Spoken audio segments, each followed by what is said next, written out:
नमस्कार दोस्तों, आइए जानते हैं आज राजस्थान के दिन भर की ताजा और बड़ी खबरें। आज राजस्थान से पहली खबर है कि अजमेर की दरगाह थाना पुलिस ने बांग्लादेशी को पकड़ा। अजमेर के दरगाह इलाके में अवैध बांग्लादेशी नागरिकों की धरपकड़ के लिए चलाए जा रहे अभियान के तहत पुलिस टीम ने एक और बांग्लादेशी घुसपैठिए को पकड़ा है। आरोपी मोहम्मद अली उर्फ आशिक पुत्र मोहम्मद जफर अली की पहचान टोंगी सिटी इरशाद नगर बस्ती बांग्लादेश के मूल निवासी के तौर पर पुलिस ने की है। मोहम्मद अली करीब 10 साल पहले भारत बांग्लादेश की बॉर्डर क्रॉस कर भारत में घुसा था। वह अलग अलग शहरों में पहचान छुपाकर रहा और 18 मार्च को ही अजमेर पहुंचा था। वह खाना बदोश के तौर पर दरगाह इलाके में रह रहा था। श्री सांवलिया जी मंदिर के भंडारे से निकली इतनी राशि मेवाड़ के कृष्ण धाम श्री सांवलिया जी मंदिर के खोले गए भंडार की आज गुरुवार शाम को 5वें राउंड में गिनती पूरी हुई। 5वें और अंतिम राउंड में 2,44,79,700 रुपए की काउंटिंग हुई है। सभी 5 राउंड में कुल 24,44,94,700 रुपए की गिनती हुई। वहीं भेंट कक्ष और ऑनलाइन से 4,64,68,592 रुपए मिले, जिसके बाद कुल 29,09,63,292 रुपए मिले। इसके अलावा सोने चांदी का भी तौल हुआ। बाड़मेर में 25 मार्च से 2 माह तक नहरबंदी। बाड़मेर जिले में गर्मी से पहले 2 माह तक नहरबंदी रहेगी। 1 माह आंशिक और दूसरे माह पूर्ण रूप से नहर बंद रखी जाएगी। इधर विभाग ने क्लोजर से पहले पूरी तैयारी कर ली है। आंशिक क्लोजर में इंदिरा गांधी फीडर की बुर्जी संख्या 496 पर 2000 क्यूसेक पानी स्टोरेज रहेगा। इससे पानी सप्लाई होगी। पूर्ण नहरबंदी में PHID की ओर से मोहनगढ़ में बने 3845 मिलीलीटर क्षमता के स्टोरेज से बाड़मेर व जैसलमेर में 21 दिन तथा 7 दिन समानांतर पोर्डिंग व्यवस्था के तहत पानी सप्लाई होगा। 14 लाख अपात्रों के नाम खाद्य सुरक्षा योजना से हटाए। खाद्य एवं नागरिक आपूर्ति मंत्री सुमित गोदारा ने कहा है कि खाद्य सुरक्षा योजना में पात्र व्यक्तियों को योजना का लाभ पहुंचाने के लिए गिव अप अभियान चलाया जा रहा है। इस अभियान के तहत अब तक 14,27,820 अपात्र व्यक्तियों ने स्वेच्छा से अपने नाम खाद्य सुरक्षा योजना से हटवाए हैं। ट्रक ने 2 टैंकरों को मारी टक्कर। भीलवाड़ा जिले की लाडपुरा पुलिया के पास शुक्रवार सुबह एक में ट्रक ने 2 टैंकरों को टक्कर मार दी। टक्कर के बाद तीनों ही गाड़ियों में भीषण आग लग गई। हादसे में एक ट्रक ड्राइवर जिंदा जल गया। दोनों टैंकर और ट्रक भी जलकर खाक हो गए। मामला मांडलगढ़ थाना क्षेत्र के लाडपुरा चौराहे का है, जहां शुक्रवार को सुबह करीब 6:30 बजे चित्तौड़गढ़ की ओर से आ रहे एक ओवर स्पीड ट्रक राख से भरे ने सीमेंट टैंकर, ब्लकर और डीजल के खाली एक टैंकर को टक्कर मार दी। हादसे के बाद तीनों गाड़ियों में भीषण आग लग गई। टक्कर लगने के बाद ट्रक का फाटक नहीं खुल पाया और आग लगने से ट्रक ड्राइवर की जिंदा जलने से उसकी मौत हो गई। कोचिंग के बाद अब निजी स्कूलों के लिए भी नियम बनाने की मांग। प्राइवेट स्कूलों की मनमर्जी और लगातार बढ़ती फीस से अभिभावकों की चिंता बढ़ गई है। एक बार फिर से फीस बढ़ोतरी की संभावना को लेकर अभिभावक परेशान हैं। कोचिंग पर नकेल कसने के लिए पेश बिल के बाद अब प्राइवेट स्कूलों पर नियंत्रण के लिए कदम उठाने की मांग की जा रही है। अभिभावकों का कहना है कि इस दिशा में भी सरकार को कड़ा कदम उठाना चाहिए। चिंता इसलिए भी बढ़ गई है क्योंकि अगले महीने से निजी स्कूलों में विद्यार्थियों का प्रवेश शुरू हो जाएगा। अप्रैल में नया सत्र शुरू होने के साथ ही निजी स्कूलों की फीस में भी बढ़ोतरी की संभावनाएं हैं। राजस्थान में 53,000 पदों पर शुरू हुई भर्ती प्रक्रिया। राजस्थान में सरकारी नौकरी की तैयारी कर रहे बेरोजगारों के लिए अच्छी खबर है। प्रदेश की भजनलाल सरकार में 53,749 पदों पर 4th क्लास कर्मचारियों की भर्ती की जाएगी। राजस्थान कर्मचारी चयन बोर्ड के अध्यक्ष आलोक राज ने बताया कि 19 अप्रैल तक आवेदन कर सकते हैं। इसके बाद अभ्यर्थियों को फॉर्म करेक्शन का वक्त दिया जाएगा। एग्जाम 18 से 21 सितंबर के बीच होगा। अजमेर में प्राइवेट डॉक्टरों की हड़ताल। अजमेर में डॉक्टर से मारपीट के विरोध में आज प्राइवेट डॉक्टरों ने हड़ताल की है। ब्राह्मण समाज भी डॉक्टर के समर्थन में उतरा और कलेक्ट्रेट पर प्रदर्शन किया। उन्होंने कलेक्ट्रेट पर प्रदर्शन कर अपनी मांगों का झापन लगाया। इसके बाद प्राइवेट डॉक्टर और ब्राह्मण समाज मिलकर एडीए ऑफिस गया। जेएलएन मेडिकल कॉलेज के सीनियर डॉक्टर्स और रेजिडेंट डॉक्टर्स ने भी प्राइवेट डॉक्टर्स को समर्थन दिया है। हालांकि डॉक्टर्स की ओर से कार्य बहिष्कार नहीं किया गया है, सांकेतिक रूप से समर्थन देकर घटना का विरोध जता रहे हैं। वहीं अजमेर विकास प्राधिकरण ने भी प्रदर्शन किया। वसुंधरा खेमे के नेता बन सकते हैं मंत्री। राजस्थान में जल्द ही राजनीतिक नियुक्तियां हो सकती हैं। इन नियुक्तियों में वसुंधरा राजे कैंप के विधायकों, पूर्व विधायकों को तवज्जो देने की चर्चा है। इसकी वजह बताई जा रही है कि पार्टी आलाकमान गुटबाजी और असंतोष को दूर कर संतुलन बनाना चाहता है। मंत्री नहीं बनाए जाने से नाराज कई विधायक सरकार की मुश्किलें बढ़ाने वाले बयान देते रहे हैं। वहीं पार्टी से जुड़े कार्यक्रमों में राजे की उपस्थिति भी कम रही है। राजनीतिक विश्लेषक इसे नाराजगी से जोड़कर देखते हैं। ऐसी में पार्टी आलाकमान गुटबाजी दूर करने के लिए जल्द ही राज्य समर्थकों को सियासी नियुक्तियों का तोहफा दे सकता है।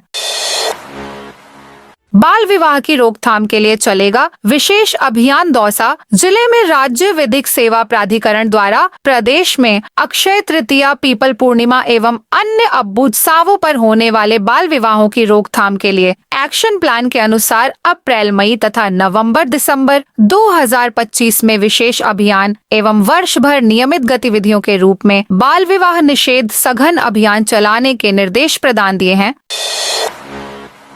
करौली में बुलडोजर एक्शन से हड़कंप। उत्तर भारत के प्रसिद्ध कैला देवी मेले को ध्यान में रखते हुए प्रशासन ने अतिक्रमण हटाने की मुहिम तेज कर दी है। करौली शहर में अस्थायी अतिक्रमण हटाने की कार्रवाई की जा रही है, जिसमें पुलिस, प्रशासन और नगर परिषद की संयुक्त टीमें शामिल हैं। यह अभियान मैगजीन से लेकर मासलपुर चुंगी तक चलाया जा रहा है, जहां 3 अलग अलग टीमें गठित कर अतिक्रमण हटाने की कार्रवाई की जा रही है। आज राजस्थान में कुलपति कहलाएंगे कुलगुरु। राजस्थान विधानसभा में विश्वविद्यालयों की विधियां संशोधन बिल बहस के बाद पारित कर दिया गया। इस बिल के प्रावधानों के अनुसार प्रदेश के सभी 32 सरकारी सहायता प्राप्त विश्वविद्यालयों में अब कुलपति का पदनाम कुलगुरु और प्रतिकुलपति का नाम प्रतिकुलगुरु होगा। यह बदलाव केवल हिंदी भाषा में ही लागू होगा। अंग्रेजी में पदनाम पूर्ववत रहेंगे। सरकार के बिल का भाजपा विधायक ने किया विरोध। राज्य सरकार ने एक और बिल राजस्थान भू राजस्व संशोधन और विधिमान्यकरण को सदन में बहस के बाद पारित होने से ठीक पहले विधानसभा की प्रवर समिति सेलेक्ट कमेटी को भेज दिया है। राजस्व मंत्री हेमंत मीणा ने बहस का जवाब देने के बाद बिल को सेलेक्ट कमेटी को भेजने का प्रस्ताव रखा, जिसे ध्वनिमत से पारित कर दिया गया। बिल पर कांग्रेस के साथ बीजेपी के कई विधायकों ने भी विरोध किया था। गहलोत राज्य के आखिरी 6 महीने में बने बोर्ड शुरू नहीं होंगे। राज्य सरकार ने पूर्व मुख्यमंत्री अशोक गहलोत की सरकार के आखिरी 6 महीने में बनाए गए 26 बोर्ड सहित 34 बोर्ड को न तो कोई बजट दिया है और न ही इनमें अध्यक्ष व मेंबर की नियुक्ति की है। सामाजिक न्याय और अधिकारिता मंत्री अविनाश गहलोत ने विधानसभा में शुक्रवार को संकेत दिए हैं कि फिलहाल इन्हें चालू नहीं किया जाएगा। चाकसू के शीतला माता मंदिर में उमड़ी श्रद्धालुओं की भीड़। जयपुर में चाकसू की शील डूंगरी स्थित शीतला माता मंदिर में लक्खी मेला गुरुवार शाम से शुरू हो गया। मेला शुक्रवार शाम तक चलेगा। दूर दराज से आए हजारों श्रद्धालु माता के दर्शन किए। साथ ही श्रद्धालुओं ने माता को ठंडे पकवानों का भोग लगाकर परिवार की सुख समृद्धि की कामना की। राजस्थान में तेज हवा के साथ बारिश हुई। राजस्थान में वेस्टर्न डिस्टरबेंस के असर से बीती रात कई जिलों में मौसम बदल गया। जयपुर, नागौर, बीकानेर, जैसलमेर, जोधपुर समेत कई शहरों में देर रात बादल छाए और कुछ जगहों पर हल्की बारिश हुई। इससे पहले कल इन शहरों में दिन में मौसम साफ रहा और गर्मी रही। मौसम विज्ञान केंद्र जयपुर ने आज से प्रदेश में मौसम साफ रहने और अगले 1 सप्ताह तक तापमान में उतार चढ़ाव होने की संभावना जताई है। बीती रात जैसलमेर जैसलमेर, बीकानेर, जोधपुर, नागौर, सीकर, जयपुर, अजमेर, जोधपुर के एरिया में बादल छाए। देर रात इन जिलों में से कुछ जगहों पर हल्की बूंदाबांदी हुई। वहीं पश्चिमी राजस्थान के जिलों में कहीं कहीं तेज हवा भी चली। कल सबसे अधिक तापमान बाड़मेर, चित्तौड़गढ़ में 37 डिग्री सेल्सियस दर्ज हुआ। मौसम विभाग ने राजस्थान में अगले 2 सप्ताह का पूर्वानुमान जारी किया है। इसमें मार्च के आखिरी तक राज्य में मौसम साफ रहने और तापमान में 2 से 3 डिग्री सेल्सियस तक बढ़ोतरी होने की संभावना जताई है। वहीं न्यूनतम और अधिकतम तापमान सामान्य के आसपास रहने की संभावना है। राजस्थान में अवैध खनन के खिलाफ खान विभाग की कार्रवाई। राजस्थान में माइनिंग माफिया के खिलाफ कार्रवाई लगातार जारी है। राज्य भर में खान विभाग ने भीलवाड़ा, भरतपुर, सवाई माधोपुर, दौसा, डूंगरपुर में 2 जेसीबी समेत 64 मशीनरी और वाहन जब्त किए हैं। इसके साथ ही माइनिंग माफिया पर नकेल कसने के लिए भीलवाड़ा में 35 और भरतपुर में 4 FIR दर्ज करवाई गई है। खान विभाग की ओर से अवैध गतिविधियों के खिलाफ अभियान राज्य भर में जारी है। माइंस निदेशक दीपक तंवर ने बताया, अवैध खनन गतिविधियों के खिलाफ सख्ती से कार्रवाई के निर्देश सभी फील्ड अधिकारियों को दिए गए हैं। इसके साथ ही चेकिंग की व्यवस्था को चाक चौबंद रखने को कहा गया है। भारत पाक बॉर्डर पर BSF की बड़ी कार्रवाई। बीकानेर में सीमा सुरक्षा बल BSF ने 15 करोड़ रुपए कीमत की 3 किलोग्राम हेरोइन जब्त की। इंटेलिजेंस ब्रांच की सूचना के आधार पर शुक्रवार को 12 KND ग्राम के चक्र 3 KNM में सीमा सुरक्षा बल की अतिरिक्त गश्त बढ़ाई गई। इसी टीम ने ये हेरोइन बरामद की है। UDA ने 3 दुकान और एक बिल्डिंग को किया ध्वस्त। उदयपुर विकास प्राधिकरण UDA ने आज बड़गांव में 60 फीट रोड की सीमा में आ रहे निर्माणों को तोड़ा है, जिसके तहत 3 दुकान और एक बड़ी बिल्डिंग को ध्वस्त किया गया। UDA कमिश्नर राहुल जैन ने बताया कि UDA की टीम ने बड़गांव सड़क सीमा में आ रही 2 दुकानों को तोड़ने के बाद एक कई मंजिला भवन को तोड़ा गया। टीम ने इसके साथ ही उसके वहां से भराव हटाने काम का शुरू किया। बड़गांव में अब इस रोड पर 2 मकान और छोटे बड़े टीन शेड बचे हैं, जिनको ध्वस्त किया जाएगा। इसके बाद इस 60 फीट सड़क के अवरोधक हटाए जाएंगे। सीकर स्टेशन पर रेलवे कर्मचारियों का प्रदर्शन। NFIR के आह्वान पर उत्तर पश्चिम रेलवे मजदूर संघ सीकर ने मांगों को लेकर सीकर रेलवे स्टेशन पर प्रदर्शन किया। रेलवे कर्मचारियों ने रेलवे स्टेशन पर केंद्र सरकार के खिलाफ जमकर नारेबाजी की और मुर्दाबाद के नारे लगाए। उत्तर पश्चिम रेलवे मजदूर संघ सीकर शाखा के अध्यक्ष प्रमोद डांगी ने बताया कि रेलवे कर्मचारियों मजदूरों की पिछले कई सालों से अनेक मांगे लंबित हैं, जिसे लेकर आज विरोध प्रदर्शन किया गया है। मजदूर और रेलवे कर्मचारी 17 मार्च से अनेक रेलवे स्टेशनों पर विरोध प्रदर्शन, रैली और आम सभाएं आयोजित कर चुके हैं। डूंगरपुर में बाल श्रम के खिलाफ कार्रवाई। डूंगरपुर में चाइल्ड लाइन, आसपुर पुलिस और सृष्टि सेवा संस्थान ने संयुक्त अभियान चलाकर बाल श्रम से 4 बच्चों को मुक्त कराया है। इन बच्चों को होटल, साइकिल स्टोर और निर्माण कार्य में काम करते हुए पाया गया। राष्ट्रीय बाल अधिकार संरक्षण आयोग की ओर से चलाए जा रहे अखिल भारतीय बचाव एवं पुनर्वास अभियान 2.0 के तहत यह कार्रवाई की गई। UIT का बुलडोजर तीसरे दिन भी चला। अलवर शहर में अवैध प्लॉटिंग पर UIT का बुलडोजर तीसरे दिन शुक्रवार को भी चला। अलवर राजगढ़ रोड पर मछली फैक्ट्री के पीछे अमरनाथ खातेदार की जमीन पर हो रही अवैध प्लॉटिंग को अलवर UIT ने ध्वस्त कर दिया। राज्य सरकार के कैबिनेट मंत्री डॉ किरोड़ी के अलवर आने के बाद अवैध प्लॉटिंग पर UIT का बुलडोजर तेज हो गया। किरोड़ी ने अफसरों से कहा, जहां अवैध जमीनों पर कब्जे और प्लॉटिंग हो, उसे तुरंत हटाया जाए। सरकारी जमीन पर कब्जा नहीं होने दिया जाए। मंदिर माफी की जमीन पर अवैध प्लॉटिंग बर्दाश्त नहीं की जा सकती है।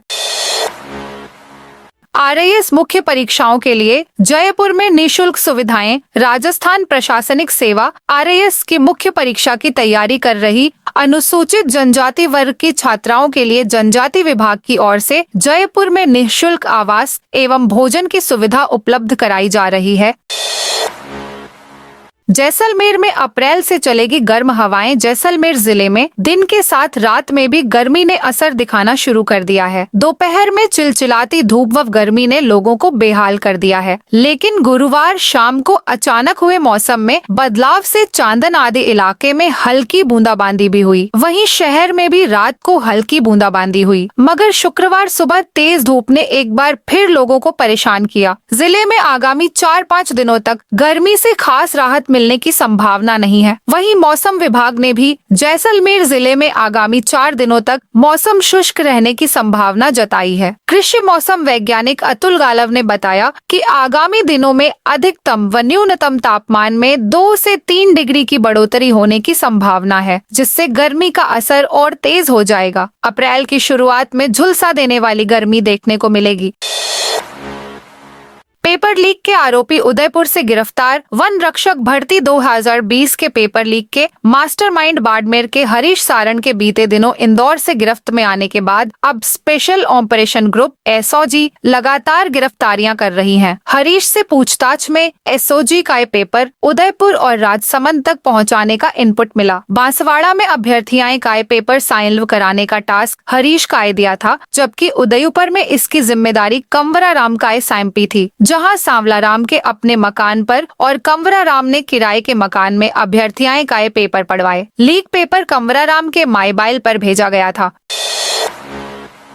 22 दिन बाद लाडपुरा प्रधान को हाईकोर्ट से मिली राहत। राजस्थान हाई कोर्ट के निर्देश पर लाडपुरा प्रधान नईमुद्दीन गुड्डू का निलंबन निरस्त 27 फरवरी को ग्रामीण विकास एवं पंचायती राज विभाग ने लाडपुरा पंचायत समिति के प्रधान नईमुद्दीन गुड्डू को वित्तीय अनियमितताओं की जांच के बाद निलंबित कर दिया था। आज राजस्थान हाई कोर्ट ने निलंबन पर स्थगन आदेश दिया। पुनः प्रधान पद पर गुड्डू रहेंगे। टैक्स नहीं चुकाया तो 139 वाहनों को जब्त किया। परिवहन विभाग ने वित्तीय वर्ष समाप्ति से पहले बकाया टैक्स जमा नहीं करने वालों पर कार्रवाई में तेजी लाई है। गुरुवार को उदयपुर में 4200 वाहनों के मालिकों को नोटिस जारी किए हैं, जिन्होंने बकाया टैक्स जमा नहीं कराया। वन विभाग की जमीन पर लगी आग कोटा के हाड़ोती कॉलोनी वार्ड संख्या 8 के पीछे वन विभाग की जमीन पर बनी झाड़ियों और पेड़ पौधों में असामाजिक तत्वों ने आग लगा दी। आग थोड़ी ही देर में फैल गई। उप महापौर और वार्ड पार्षद पवन मीणा ने फायर ब्रिगेड को बुलाया। 1 घंटे की मशक्कत के बाद आग को बुझाया गया। तीसरी बार बढ़ाई पंचायतों के पुनर्गठन की तारीख। राजस्थान में ग्राम पंचायत और पंचायत समितियों के पुनर्गठन के काम के बीच अब सरकार ने एक बार फिर इसकी तारीखों में परिवर्तन किया है। ग्रामीण एवं पंचायती राज विभाग ने एक आदेश जारी करके सभी जिला कलेक्टर्स को पुनर्गठन के प्रस्ताव तैयार करने की आखिरी तारीख को 25 मार्च से बढ़ाकर 30 मार्च कर दिया है। ये दूसरा मौका है जब विभाग ने ये तारीख बढ़ाई है। इससे पहले विभाग ने 12 फरवरी को आदेश जारी करके इस समय सीमा को 18 फरवरी से बढ़ाकर 25 मार्च तक किया था। तो दोस्तों, यह थी आज राजस्थान की बड़ी खबरें। आप इस वीडियो को कौन से जिले से देख रहे हैं, उस जिले का नाम जरूर बताइए।